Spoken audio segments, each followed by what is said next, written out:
Ancient India had running water, toilets, and city planning 4,000 years ago. The city was called Mohenjo-Daro. Every house had its own bathroom. Every street had underground drainage. Sewage systems so advanced, London did not have the same until 1865.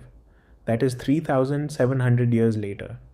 They also had standardized weights and measurements, multi story buildings, a grid based city layout, and nobody in that entire city built a palace.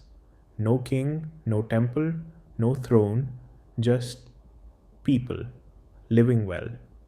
Your school taught you Rome and Greece. It never taught you this. Follow, because there is more they never taught you.